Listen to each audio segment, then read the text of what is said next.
Thank you for the introduction. And thank you everyone for joining this afternoon from wherever you are joining from. I would like to start introducing the works by talking about what inspired the exhibition, or what led to why the exhibition eventually happened. I remember coming into US, and I was worried about where I was going to be making my hair. And actually my hair has gone through different phases in the last year and few months. I've had to cut, I've had to leave it out, and just different things, experimenting and trying to understand the new terrain. So when I came, I was because making hair in Nigeria for me has been a family thing. My sister make my hair, I make my sister's hair, we make our mom's hair. My mom makes our own hair. It's like a family thing, and it's so sacred that you don't just trust your hair to someone. It's considered so sacred that whenever we have like drops of our hair, because hair sheds, you pick the pieces because you don't want it to be used in some to be used against you, like spiritually. So people tend to keep the hair and connotes different meanings. And coming to US, it was more about, so where do I make my hair? Who can I trust with my hair? Who can do it the way I would like to, do my hair? And I began having conversations with friends about, how do they deal with their black hair? Does it also mean what it means to me in my own cultural context? And trying to understand from different perspective how Black and African American people see their hair, as a form of identity, or whatever it meant. And I started also researching and reading about Black hair generally in US, and also the history of Black hair, and how artists are addressing or exploring the notion of Black hair as different ways. And during my research, I discovered that in the US, Black hair has a very long history dating back to the slavery period, and different movements that's taken place over the years, and how, like, through resistance and empowerment, Black people have been able to deal with discriminations and things they've been subject to over the years, and now and how that paved the way for younger generations to be able to wear that natural hair in schools, in offices, and not being judged based on their hair. And then I was interested in seeing what artists are doing currently about that. And then the researching, I found the artists that are included in the exhibition, and through recommendation actually from one artist to the other, like, oh, I know this artist who is also working on this topic, and it became more like a closely closely personal kind of relationship with the artist, because it became something that connected all of us together.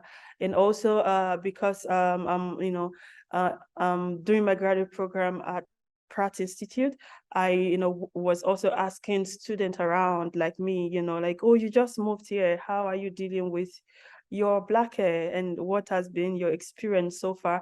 So I also interviewed some Black and African American students to share their experiences, and we are going to get there in this online tour. So I will start from the entrance.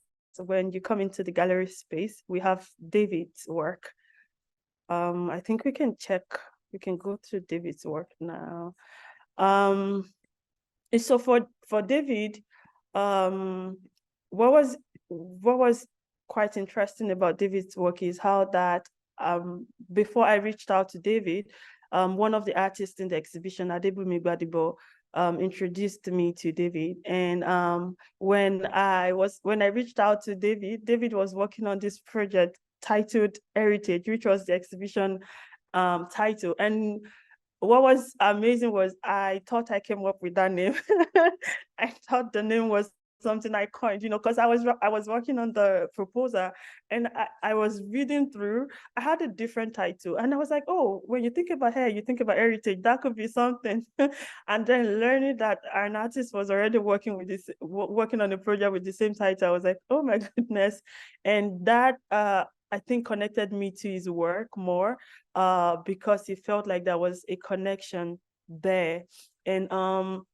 And so we will start from the two works in the middle, the ones with the elaborated hairstyle.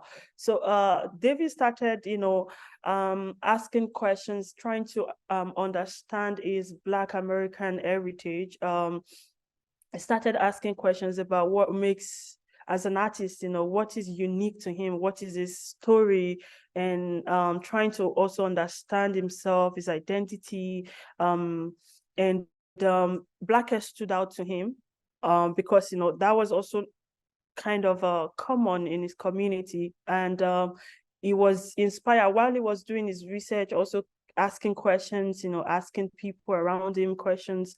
He found out that Black hair, stood out to him. And in the process, he found JD Ojekiri, who is a Nigerian artist who is known for capturing elaborate hairstyles, African hairstyles, in different African countries. And so that really stood out to David, and it felt some, connection with the work and also with Black hair.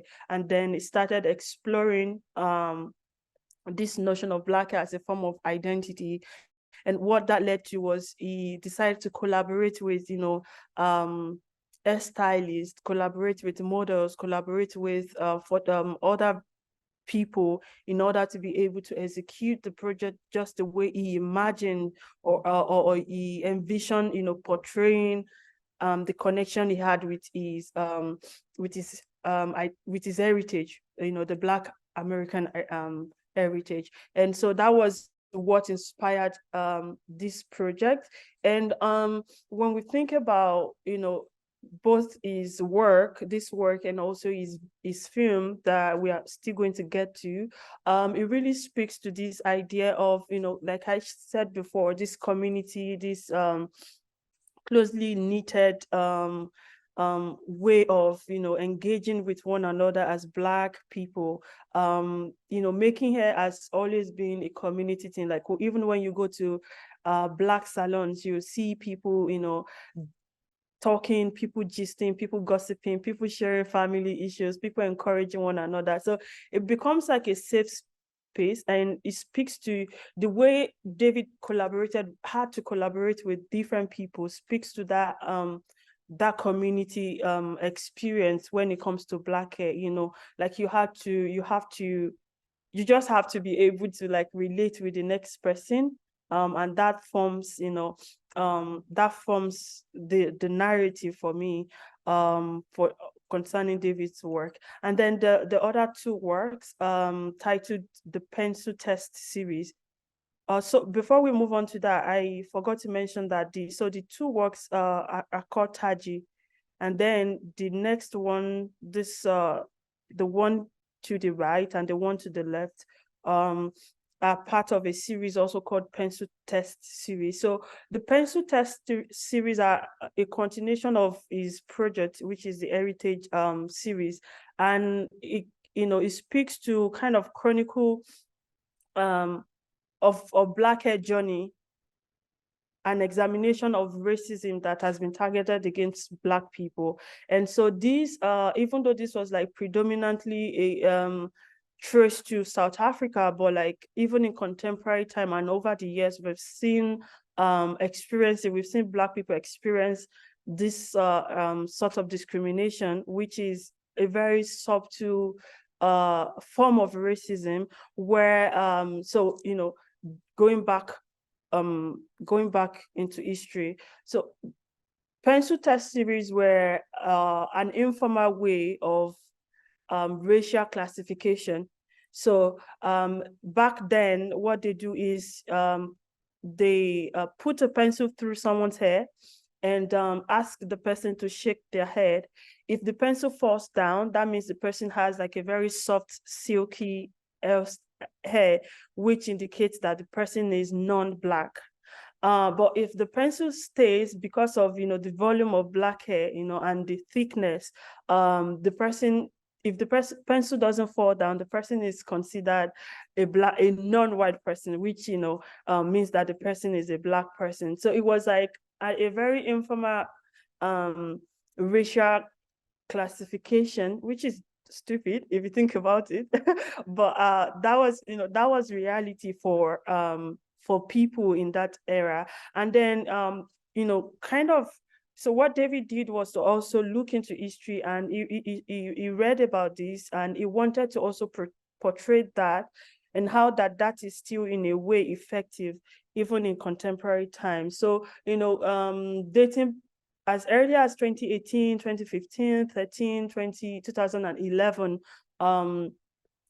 we also saw like in news and a report of Black students who were sent out of classes because their hair were deemed unfit to be in class. Like maybe the hair were considered rough and unkempt, and very offensive words that were used to describe the student hair. And some of them had to change school, some of them had to also go out on social media to report this kind of discrimination and racism that were targeted at Black students. So I mean, thinking about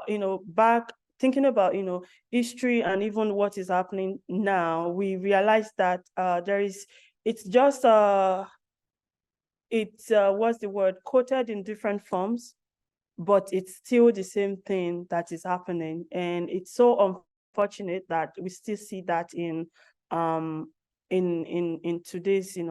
today's world. And then so let's look at his film before we then move on. So yeah, the film is also like, it speaks to his personal experience of getting in touch with his Black American heritage.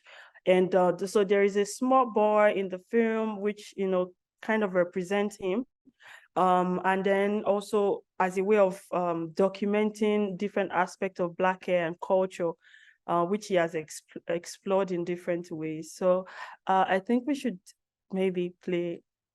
Yeah.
We have to talk about your hair. And I was like, what? I've been judged by the way I look, by the way I dress, for also as long as I can remember. Being a little bit more on the masculine side, definitely got a lot of looks, got a lot of questioning, and I was always a tomboy. I was always a little bit out of the box. So definitely, when I got my locks, well, even before I got my locks, I was fearful that I would just add to things for people to stare at and things for people to talk about. I grew up in a predominantly white area, and I was very accustomed to just Thank you. We'll come back to that. But it's a really powerful film, and I hope people will have more time to come into the gallery space to watch and listen to some of the words that were spoken in the film. So we can go on to yeah. Yeah, so I this is what I love. I love this work, and I'm trying not to make it so personal. And okay, so this is Ree's work, and it's hand braided, and braided by the artist. And the idea is to she was also looking into the history of quit in African American culture, and how even hairstyles were like used as a form of passing across messages to slave. But this particularly the Underground Railroad.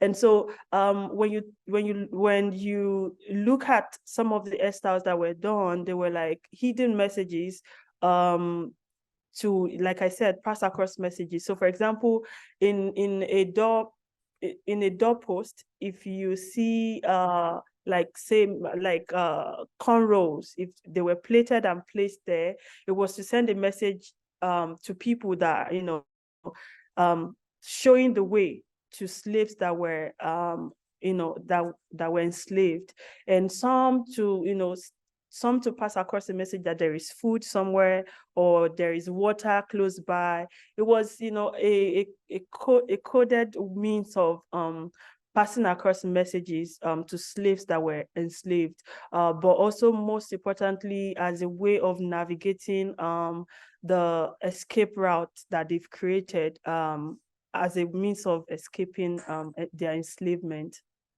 And so it took the artist over 2 months to be able to complete this, because he just wanted to put that in contemporary context, and kind of juxtapose what that meant in during that period, and what that is to her right now. And I think we can move on.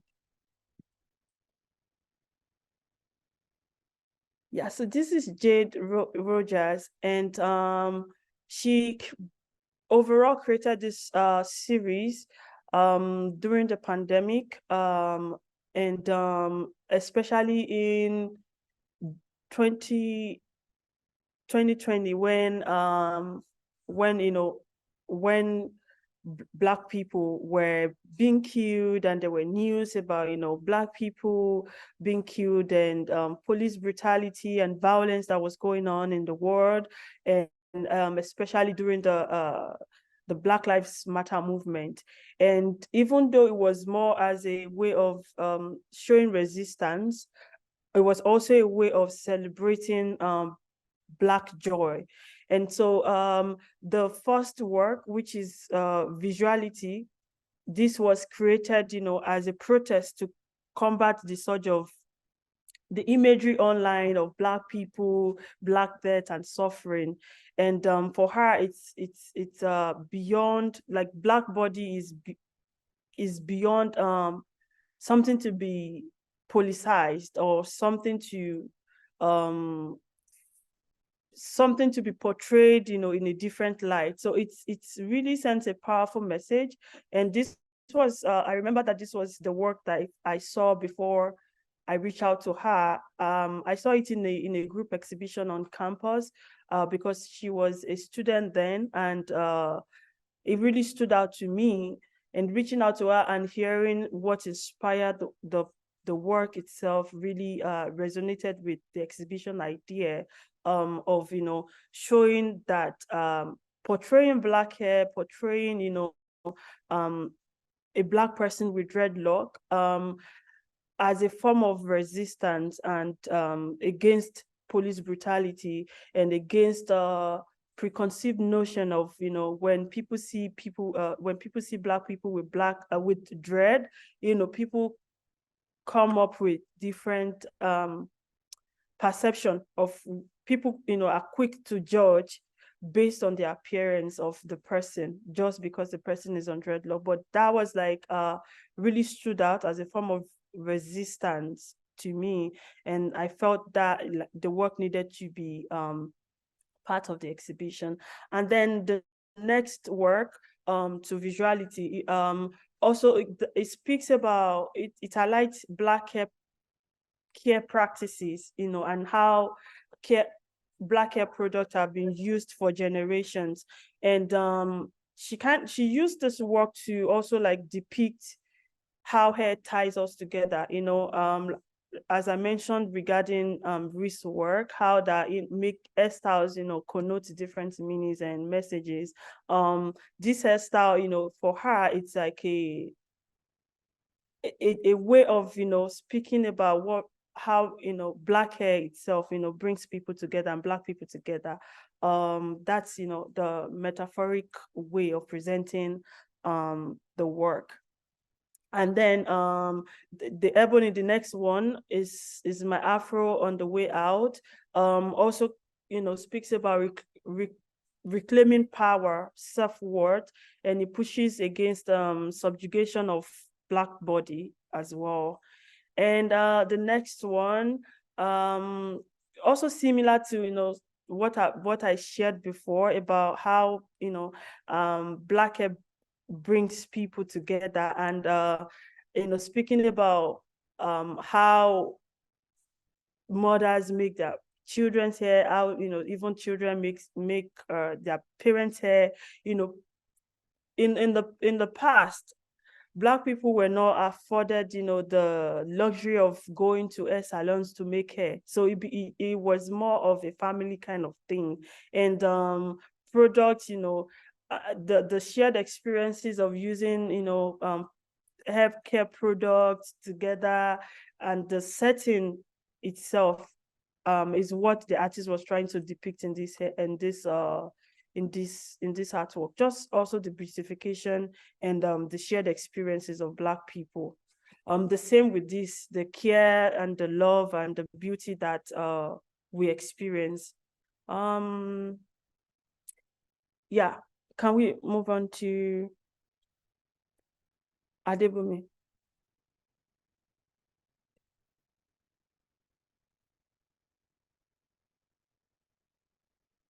Yeah, so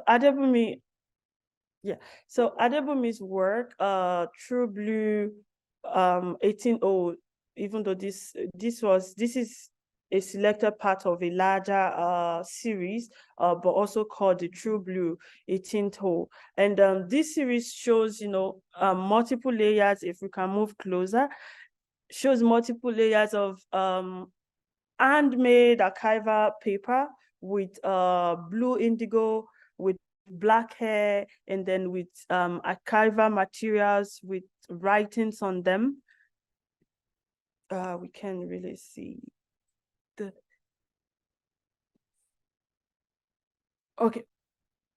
Yeah, I've explained what you most likely see on the works, but yes, for Adebumi, it's revisiting our ancestral story, history, and how that the True Blue plantation, even though in modern day now, in South Carolina.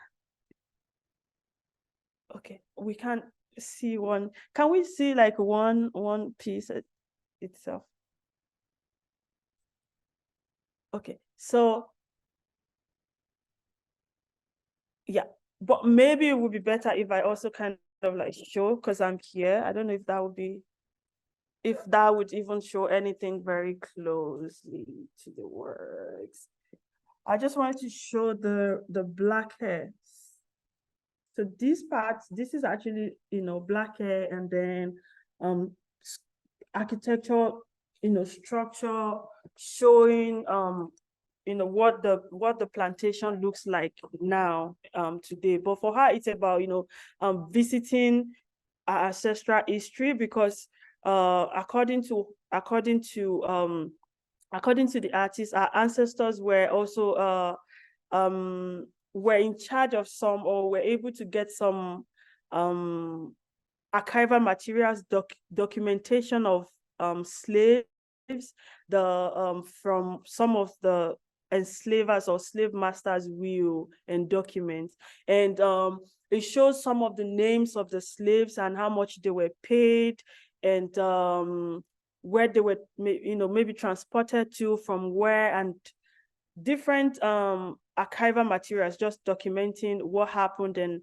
even though some of the stories or history have been sidelined or covered or not really like known to people, but these are this is something very personal, and something that she has been able to trace. So you will see human hair that she collected, actually from actual human hair that she collected from people, also kind of using that to document how that hair is also just not part of human feature, or like Black people's human feature, but something really personal, because revisiting the sites just brings up memories of what happened, and how slave people were forced into labor to do different kind of things against their will.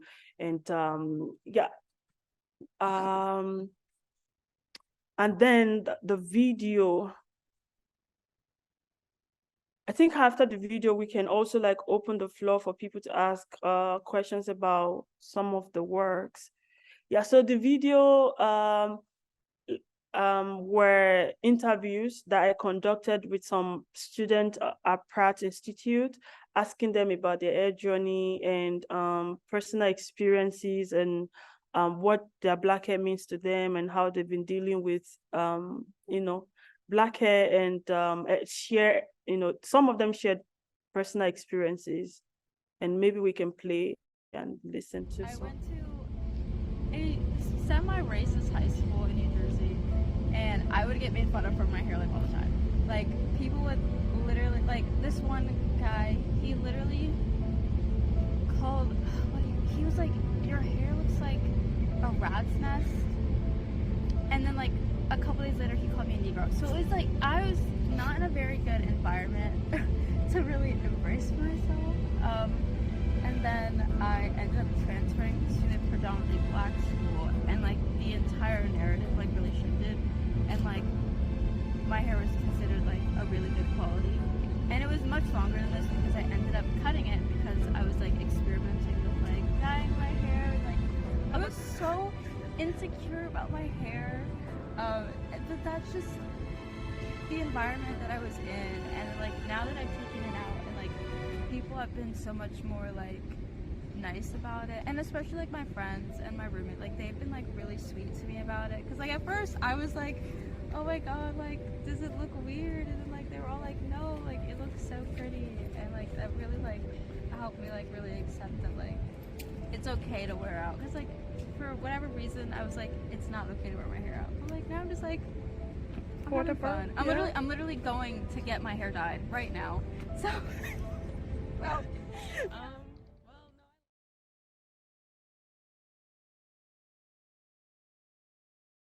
Yeah, I think that's fine. So we had more students speak about their hair journey, and sometimes it can be irritating when people come and just touch the hair and trying to understand. I mean, for some it's just a sincere, like they just sincerely want to feel or want to know what's been done to the hair, or why it looks different. And but sometimes to Black people it could be very offensive, like but except you explain to people why, people don't also understand. And then coming to US and realizing that you have to go as far as from Brooklyn to Queens, because that's where you found a Black hairdresser, and you have to spend 1 hour 30 minutes on the way just because you want to go and make your hair. And and then people make very funny comments or try to touch, and without asking, it can really be weird and offensive.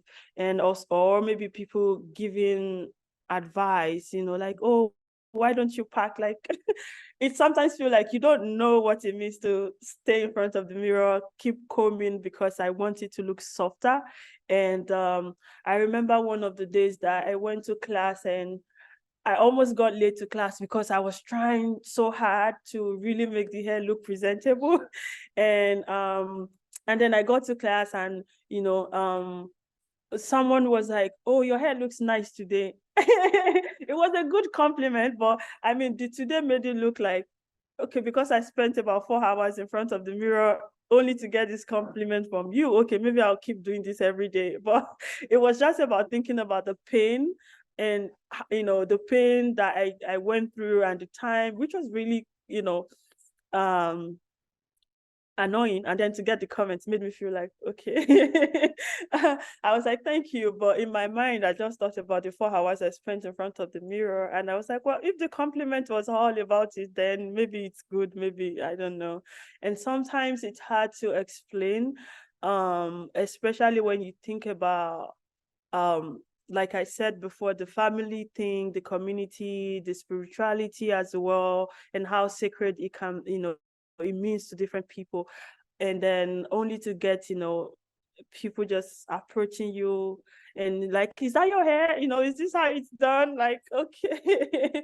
And I remember one of my professors was like, he always wish he could tell people to stop, touching my hair whenever, like, whenever I see them touching my hair, like, can you stop doing that?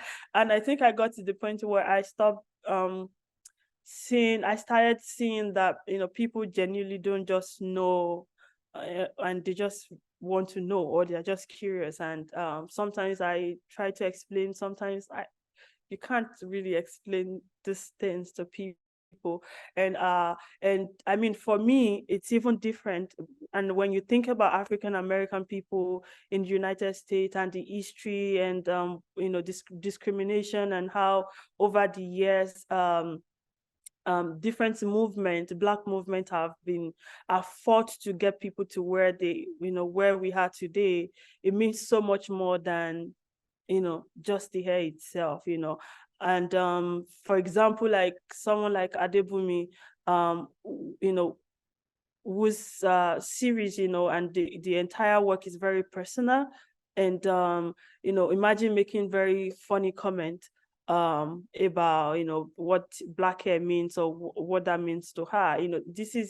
This would mean digging up history and digging up stories of enslavement, which is not a nice thing to want to uncover at such a time in people's lives. So I think overall, when I was thinking about this exhibition and what I hope people can take away, I think about people understanding that it means so much more to people, to Black people, and that sometimes it's a struggle, sometimes it's resistance, sometimes it's people dealing with different things. For example, I remember during a few months ago, I had to also cut my hair, and someone, saw me the next day, and I had to cut it because it was so difficult to take care of. I wasn't getting, and it was expensive to braid hair in US was so expensive. And I had people reaching out to me, asking if I was fine because I wasn't, keeping my hair clean the way they thought it should look. And it was really depressing, and I had to cut my hair.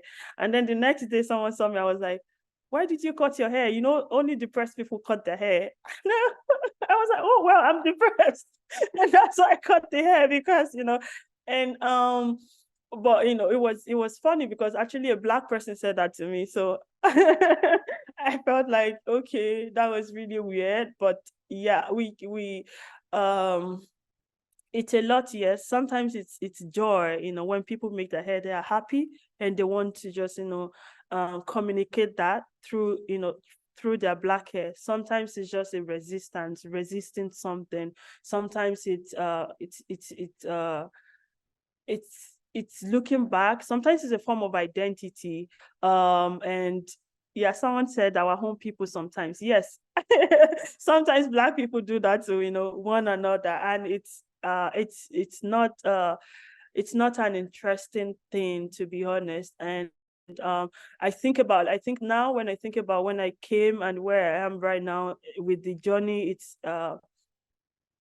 it's been ups and downs. Times when I don't feel confident about how I look because of my hair, times where I have been judged because of my hair, and times when people make good compliments because I spent hours trying to make it look the way they want it to look. And so it's and when we look through the artist's work, you know, it's different meaning, it's different things that it means to them. For David, it's about identity, it's about discovering himself. For Jade, it's about, you know, resisting the public perception of Black people with their hair, and then also using that as a form of celebrating Black joy, celebrating the communal spirit when it comes to Black hair, and how that brings people together. For Adebumi, you know, it's about looking into history, memory, you know, ancestral history basically, and how even over the years the plantation still stands today, but the things that happened, the event that happened there cannot be forgotten by people who have like a direct experience, who have like a direct connection to the places. So I don't know if at this point we have questions. I think I'm a little bit early, but if people have questions, then that might help us to also talk more about the exhibition and the works and the artist. Yeah, thank you, Favour. Yeah, at this point, we'd like to open up the floor to questions. So if anyone has questions, please drop them in the chat, or you can unmute yourself and just go ahead and ask them.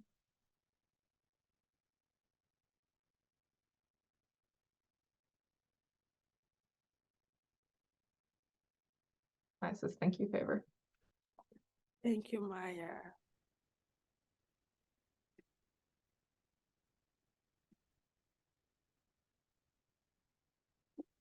Hi there. I guess I can ask a question if no one else wants to. Thanks so much for this wonderful presentation of this exhibition. And I love how it focuses on this really rich subject matter, but then offers so many different perspectives, culturally, geographically, etc. I guess I'm curious about how issues of the public and private nature came up in your discussion with artists and your research. I think of, you know, hair is a very visible public-facing thing, and that can make it, you know, great in terms of symbolism, and also as a like vehicle and expression of defiance as well. But as you alluded to, it's also a very private and personal thing for people. And, you know, there's a lot of infringement on Black people's access to privacy in the US and elsewhere. So I feel like those two realms of presentation, the private and the personal, are just so charged. And I just love to hear about how you might have encountered discussions around these contexts. Yeah. Thank you for your comments and question. So I would start by, you know, like I said before, for me it was very personal. So I think I also approached the research and my, you know, inquiry about Black hair from that angle, and I wanted to be able to connect with all the artists on a very personal level. And I was also more interested in knowing if they have like a personal connection with the exhibition narrative and also with their works. You know, I didn't want, I was looking for artists who, you know, who had like a very personal experience with what they were saying with their works. And for David, it was about, you know, even him asking questions about who he is, like this form of, as a form of identity, like, you know, trying to understand who he is as a Black American person. And what stood out, what was very personal to him was the Black hair, was the Black culture, and he wanted to highlight that. And when we think about like the public experience, well, I would say that even though some of these experiences are personal, they somehow in a way are shared. So they are personal and also like shared experiences. And I can also like what kind of affirms this, this statement is also the interviews that I did with the student at Pratt Institute. I just like was walking up to people and asking them, oh, I'm doing research about this, about Black hair, and asking people if they identify as Black or African American, people, and if they have anything to say about their Black hair. So it was right on spot. It was, right there, and people were just sharing very personal experiences. And from all the interviews, I could see, similarities, and just resonate with, I think, what I wanted the exhibition to, talk about. I don't know if I answered that question. Oh yeah, beautifully. Yeah, really thinking about the kind of collective experiences and overlaps among the differences is interesting to hear about. Thank you. Yeah, and Stephen asked, how do your Black male friends relate to their hair? Yeah, so like when I started thinking about the exhibition idea, the first person I shared it with was a male friend who was on dreadlock. And I remember asking, and whose hair I don't know if it's on this call today, whose hair I've also had to help wash, on different occasions, because he actually goes to Maryland to make his hair. So he plans the trip every month to travel to make his hair, because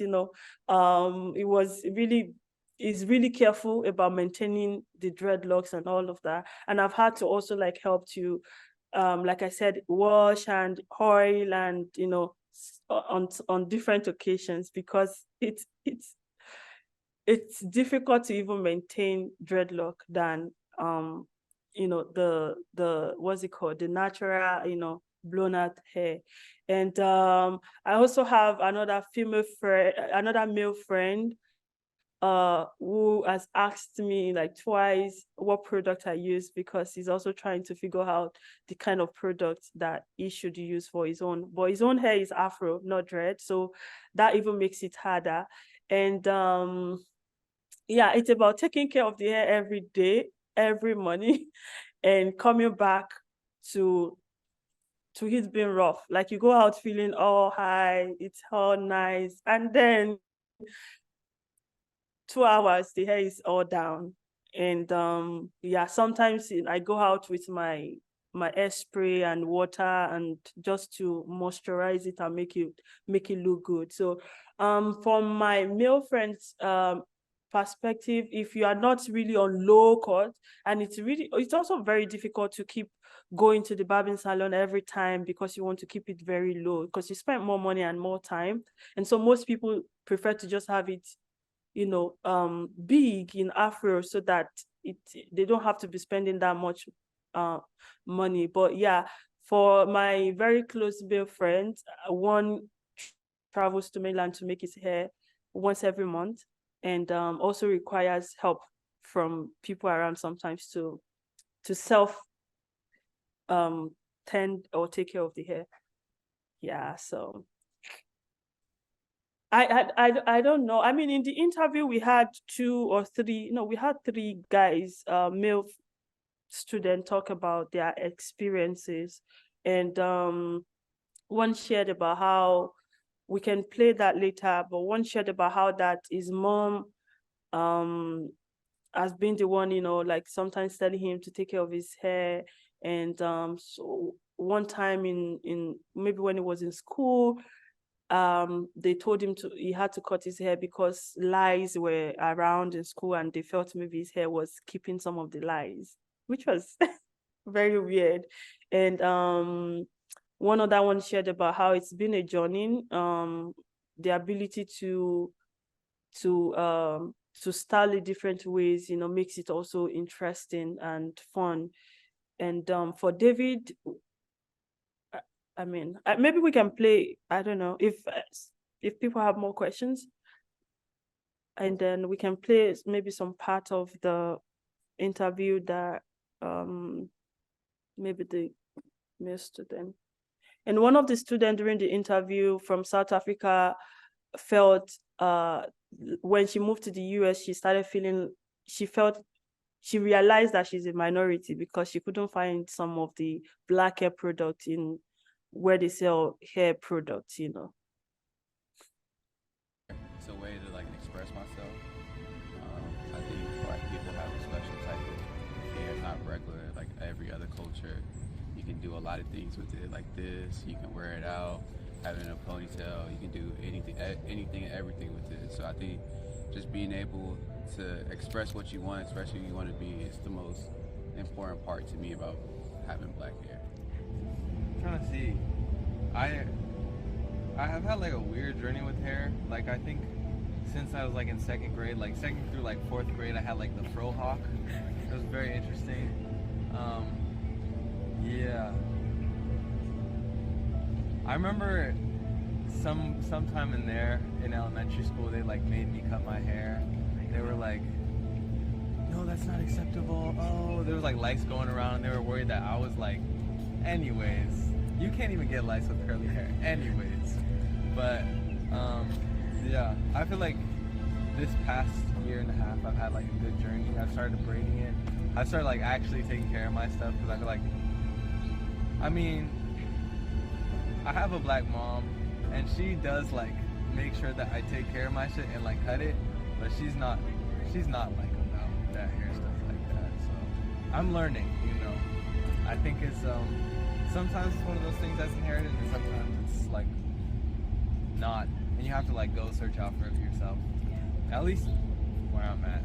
When I was younger, I used to have my mom used to perm my hair and things like that, and then I try to keep up with it, but I realized it's not good. It's not me. That's not who I want to be.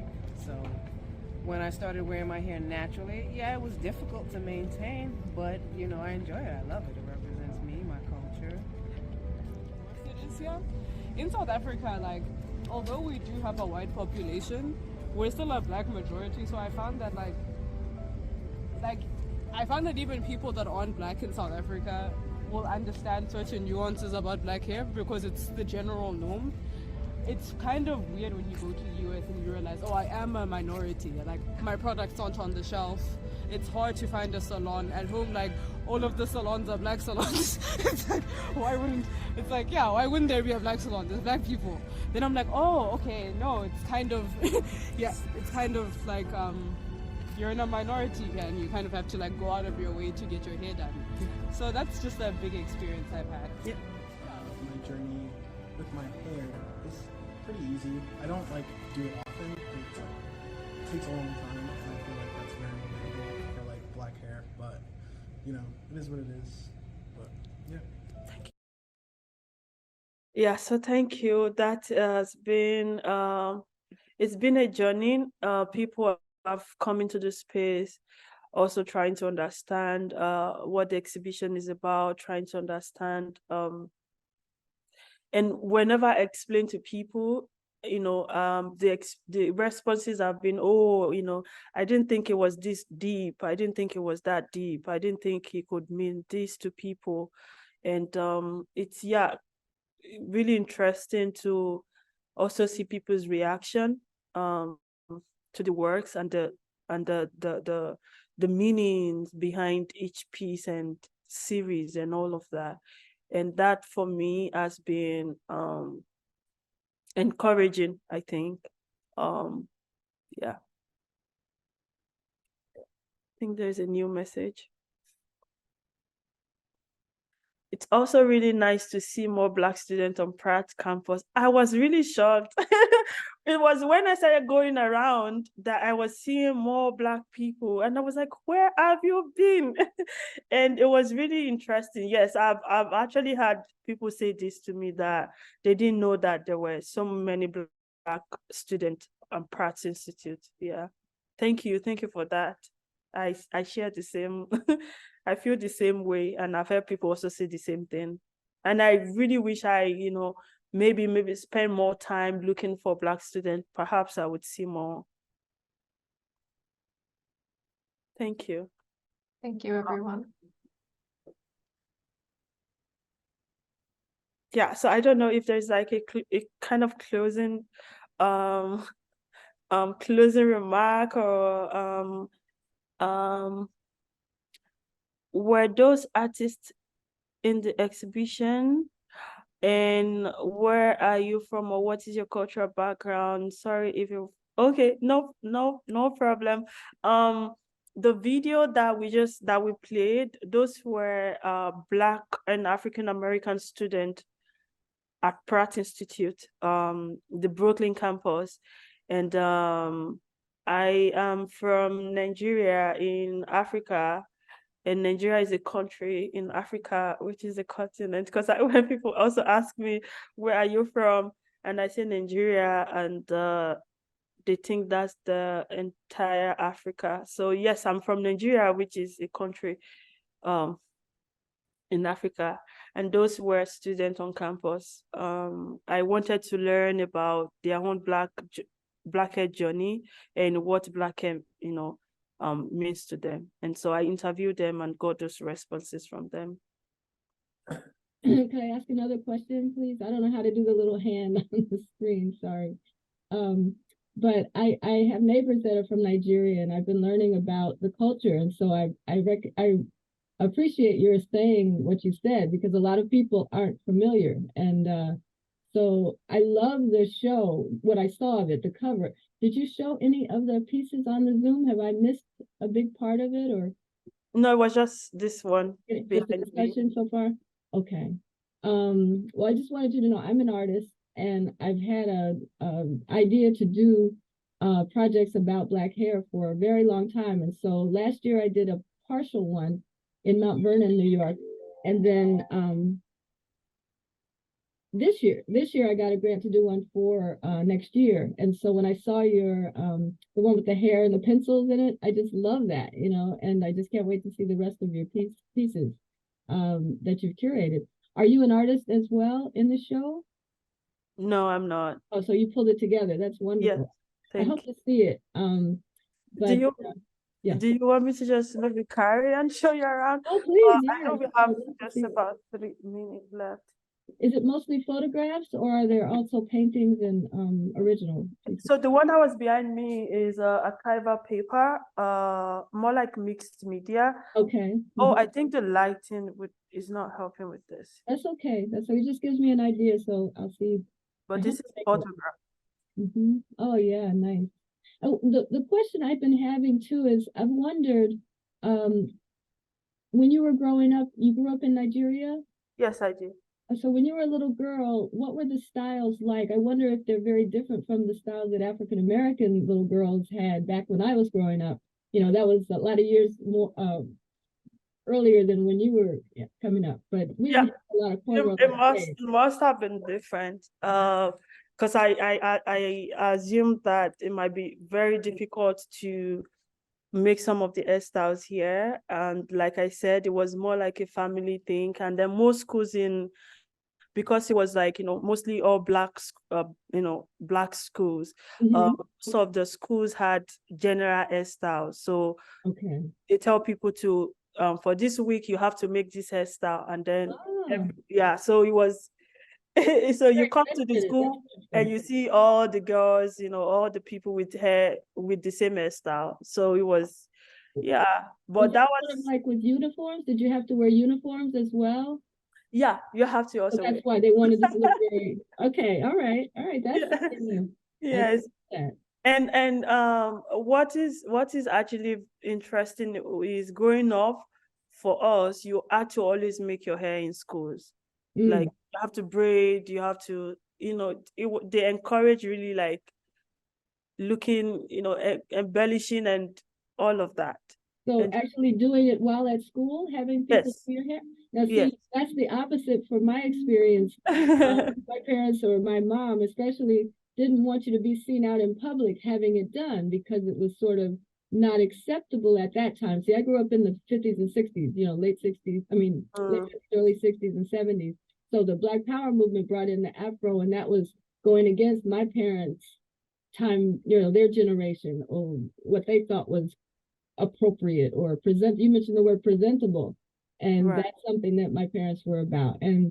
But I've lived long enough to see it come all the way around where everybody now is wearing their hair proudly natural, and I just love it. And so that's what my project's about too. Yeah. So I really love the thought that you brought forward in showcasing African American or African hairstyles so that they can be appreciated and loved because they're beautiful, and the resilience and the diversity, the variety of things you can do with our hair is amazing. And yet we were taught way back when that it's not something to be proud of. It's something you got to straighten it. You should, make it the American model of beauty. And so we've come out of that, and it's lovely to see all the young folks out there just wearing their hair proudly. I love it. So that's what I want to document in my show too. So Thank you so much. Yeah, this is great. Yeah, thank you. Ash, do you have anything to say as we wrap? So thank you everyone for coming. We also have an event on Saturday at 4 p.m. in the gallery space, and I'm going to drop the link to that event right in the chat. Okay. All right. Other than that, everyone, thank you and have a wonderful day. Is there a recording available for us to see the rest of it? Yep. So there's a recording that will be available in a few days on the website. Great. Thank you so much. Thank you, everyone. Thank you. Thank you, everyone. All Thank right. you, sir. Thank you.